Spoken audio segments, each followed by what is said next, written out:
I think I just solved Spider-Man Beyond the Spider-Verse, and the answer lies within the cake. Not that cake.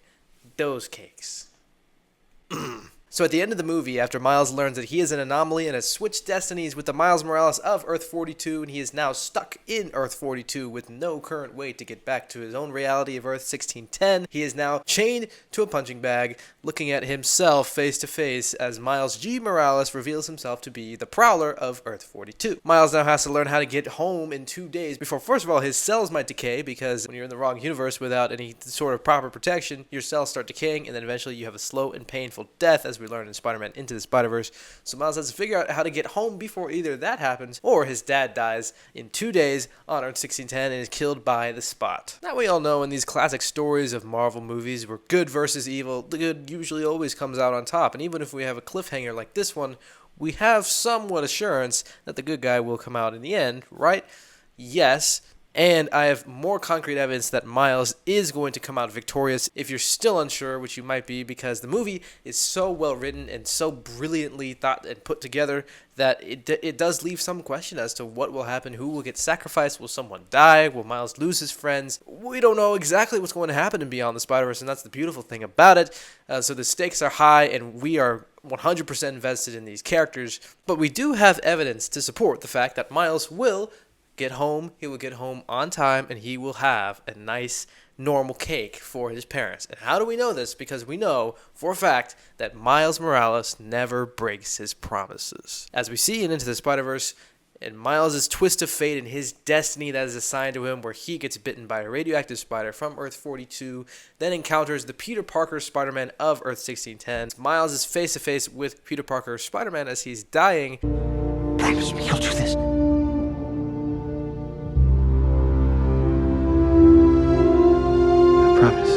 Miles makes a promise to Peter Parker, and he is 100% dead set on keeping that promise throughout the movie. He says multiple times, "Look, I made a promise, so I have to keep it."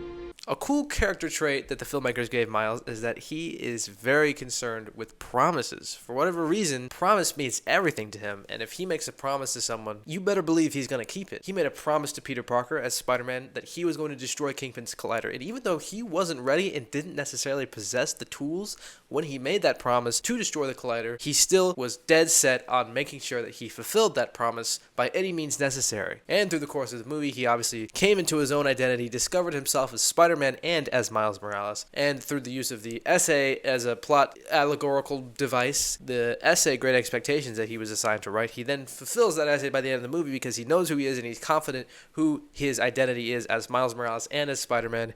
And by the end of that movie, he obviously destroys the Collider, defeats Kingpin just like he promised, and he fulfills his promise to Spider-Man. Now Miles makes another promise in Spider-Man Across the Spider-Verse. When he comes home, and he better come home, you're going to be early, and you're going to be holding a normal, nice cake. Yeah, okay. You got to promise, Miles. I promise. Just don't get lost. ¿Me oyes? All right.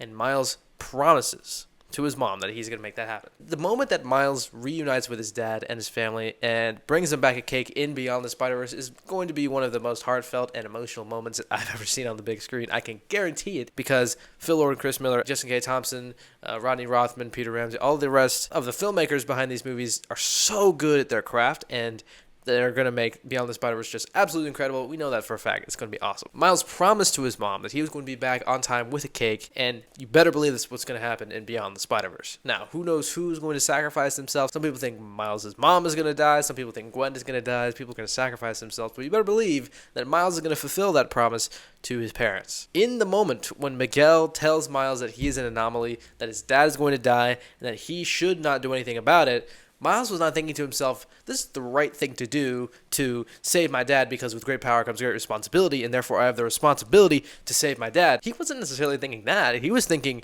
I made a promise to my parents that I'm going to get home safely, make sure they're safe, and fulfill my promise to them by all means necessary, because I made a promise, therefore I have to keep it. And speaking of cake, the cakes also signify something significant in Miles' story and his journey to become Spider-Man and to continue growing as Spider-Man. Because, as I mentioned before in the first movie, a plot allegorical device that the filmmakers used was the Great Expectations essay that Miles had to write. Throughout the movie, he was unsure of who he wanted to be, and this essay that he was assigned was an essay about who he wanted to be, and he didn't know because he wasn't sure, and he wasn't really thinking about it, and he didn't really care. But as the course of the movie goes on, and he's this twist of fate that he is assigned with the task of becoming Spider-Man. Throughout the movie, when he discovers that, then he finishes his essay, and when he finishes his essay, that is the symbolization of how he has found his identity, and he is confident and secure in who Miles Morales is, as well as who Miles Morales is as Spider-Man. Now, the plot device that's being used in Across the Spider-Verse are these cakes. So when Miles is assigned by his parents, he has the responsibility to his dad and his dad's party. They give Miles a task of getting a cake for his dad.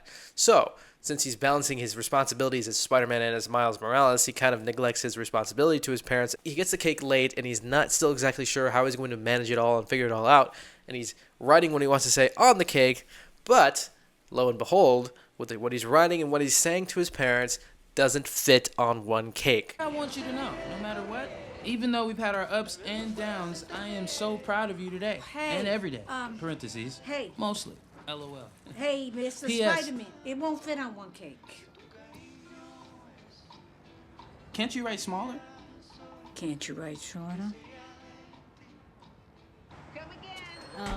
And the answer is no, because these cakes signify Miles' responsibility as Miles Morales and his responsibility as Spider-Man, and how they're both fighting for his attention at this moment, and he doesn't fully know how to balance them both. The answer is no. Miles can't write shorter because Miles cannot neglect one or the other. He has to figure out a way to balance them because both are fully who he is and fully what he has to do in his responsibility of who he has to be. So, as Miles is swinging through the city and his responsibility as Spider-Man calls, where he has to fight off various villains as they are coming and attacking him, or thieves and crooks, so he has to attend to that. And by the time he gets to the party, both cakes are smushed, because at this point in time, he has not fully found a way to balance his responsibility as Miles and as Spider-Man. Both cakes smushed, signifying the fact that he can't juggle his two responsibilities yet. He still has to figure out a way to do that. And as he will figure out in Beyond the Spider-Verse, I guarantee you that he's going to get two